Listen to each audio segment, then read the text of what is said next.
Hello दोस्तों, welcome back to my channel. यदि आप एक क्लास 9 सोशल साइंस के एस्पिरेंट तो मैं आप लोगों के लिए एक ऐसा पेपर लेकर के आ रहा हूं जो कि अभी बहुत ही ज़्यादा वायरल चल रहा है। हो सकता है कि इस पेपर में से आप लोग का ज़्यादा से ज़्यादा क्वेश्चन पूछे, तो इसलिए इस वीडियो को आप लोग अंत तक ज़रूर देखेंगे ताकि आप लोग को कोई भी तरीका कोई भी परेशानी आप लोग को एग्ज़ामिनेशन में न रहे। वैसे मैंने पहले जो पेपर प्रोवाइड कराया है और ये जो पेपर है इसमें बहुत अधिक समानता है। इक्का दुक्का क्वेश्चन जो है वो आगे पीछे है और इक्का दुक्का क्वेश्चन चेंज है, तो दोनों ही पेपर को आप लोग देख लेंगे, तैयारी कर लेंगे। वैसे वास्तविक स्थिति में अगर देखा जाए तो वही उसी पेपर से जो मैंने कल अपलोड किया था उसी पेपर से आप लोग का सारा क्वेश्चंस रहने वाला है। तो चलिए अब हम लोग इस वीडियो में देखेंगे इस क्वेश्चंस में कौन कौन से प्रश्न पूछे गए।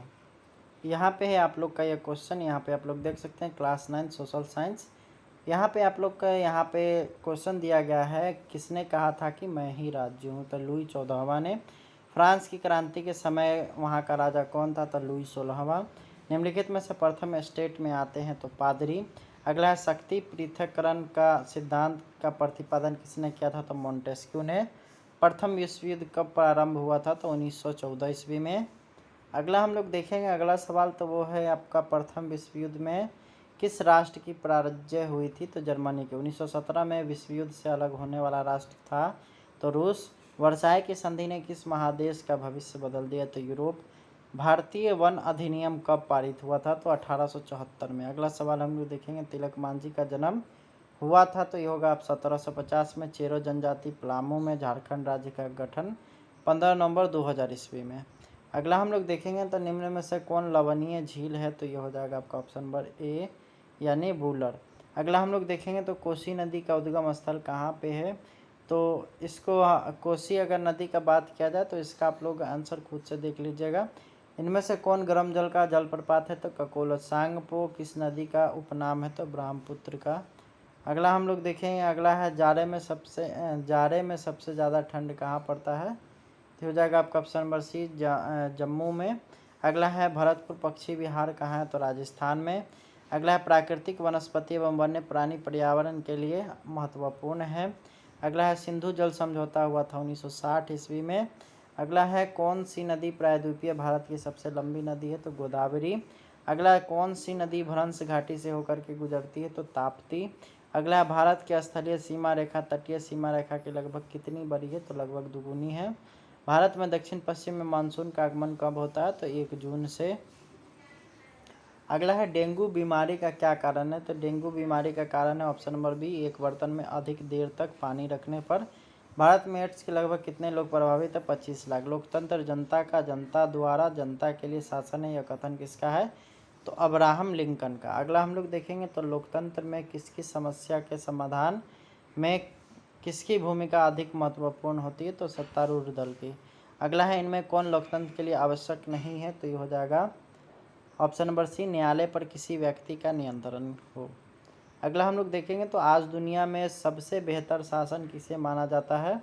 तो लोकतांत्रिक शासन व्यवस्था को। अगला लोकतंत्र में शासन कौन करते हैं? तो लोकतंत्र में जनता शासन करते हैं। अगला सैनिक शासन में शासन की जिम्मेदारी किसके पास होती है? तो सेना या फौज के पास। अगला भारतीय संविधान कब लागू हुआ था? तो 1950 ईस्वी में। अगला हम लोग देखेंगे तो दक्षिण अफ्रीका के लोकतांत्रिक संविधान की रचना में कौन सा संघर्ष सबसे अधिक महत्वपूर्ण था? तो ये होगा आपका ऑप्शन नंबर बी यानी श्वेत और अश्वेत का लड़ाई। ठीक है। अगला हम लोग देखेंगे निम्नलिखित में से कौन सा प्रावधान लोकतांत्रिक संविधान में नहीं है? तो शासकों का नाम लिखना। निम्नलिखित में से कौन भारतीय संविधान की विशेषता नहीं है? तो एकात्मक शासन व्यवस्था। भारत में वयस्क मताधिकार की सीमा क्या है? तो 18 वर्ष। अगला हम लोग देखेंगे तो निम्नलिखित में से कौन राजनीतिक कार्यपालिका का हिस्सा होता है? तो गृह मंत्री यानी ऑप्शन नंबर सी। अगला है मानवीय संसाधनों में निवेश का मुख्य अंग क्या होता है? तो शिक्षा।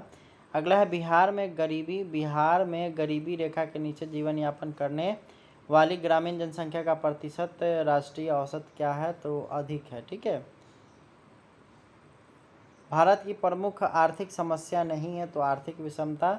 बिहार में कुल जनसंख्या का कितना प्रतिशत भाग गरीबी रेखा के नीचे है? तो 41%। अगला है भारत में किस राज्य में बिहार की तुलना में निर्धनों की संख्या अधिक है तो उड़ीसा में।